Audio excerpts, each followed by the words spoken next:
Malgré les différentes mesures incitatives mises en place, l'intégration des produits issus de l'agriculture biologique en restauration collective n'atteint pas les objectifs escomptés.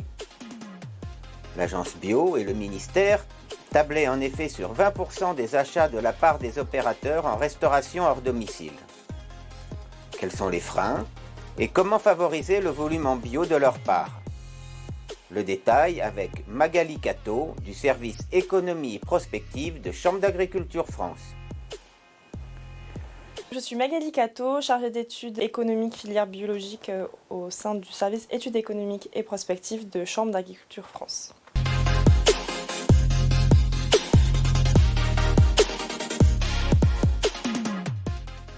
Magali, pouvez-vous nous rappeler ce que représente la restauration hors domicile en France et les objectifs fixés en approvisionnement bio? Le bureau d'études Kantar World Panel estime que près d'un quart des dépenses des Français se fait en restauration hors domicile.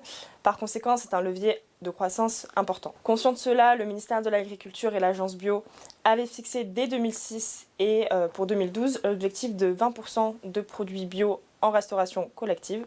Pourtant, en 2012, la part de bio dans les achats de restauration collective ne dépassait à peine 2%. Cet objectif a été ensuite repris à horizon 2022 pour la restauration collective publique et à horizon 2024 pour la restauration collective privée, instaurée à travers la loi Egalim 1. Cette loi Egalim instaure également plusieurs mesures à destination de la restauration collective, comme la réduction du gaspillage alimentaire, la substitution du plastique, la proposition d'alternatives aux protéines animales, l'information aux consommateurs à travers l'étiquetage de l'origine ou le Nutri-Score, et donc enfin l'approvisionnement de 50% de produits de qualité, dont 20% bio. La restauration collective présente de nombreux atouts. C'est un maillon essentiel de lutte contre la précarité alimentaire, par exemple par la proposition d'une tarification sociale selon les revenus. Elle permet aussi l'évolution des comportements alimentaires et participe à l'éducation alimentaire. En 2023, a-t-on constaté une amélioration de la part des différents opérateurs? En 2023, l'agence bio comptabilisait environ 7% de bio en restauration collective. Et d'après une étude prospective du ministère de l'Agriculture, il existe des grandes disparités d'approvisionnement selon les secteurs.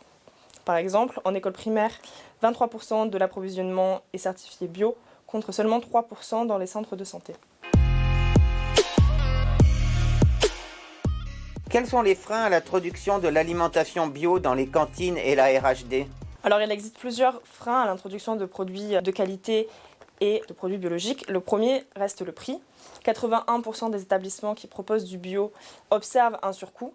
Donc des solutions et des stratégies ont été mises en place par les restaurateurs, comme la réduction du gaspillage, proposer plus de plats végétariens, effectuer des contractualisations avec les producteurs ou encore regrouper les achats, ce qui permet donc de réduire le coût lié au transport. Il y a aussi une disparité d'approvisionnement local selon les régions. Par exemple, en Hauts-de-France, seulement 6% des fermes sont certifiées biologiques, contre 28% en Provence-Alpes-Côte d'Azur. Il y a également un manque de formation du personnel pour prendre en compte les spécificités de la cuisine bio qui demandent des changements d'habitude de travail et des changements de recettes. On remarque finalement que Egalim incarne la difficulté de passer d'une stratégie nationale à une mise en place opérationnelle. Si les 20% de bio en restauration collective étaient respectés, cela représenterait 1,4 milliard d'euros de chiffre d'affaires pour la filière, ce qui n'est pas à négliger, d'autant plus dans un contexte de crise.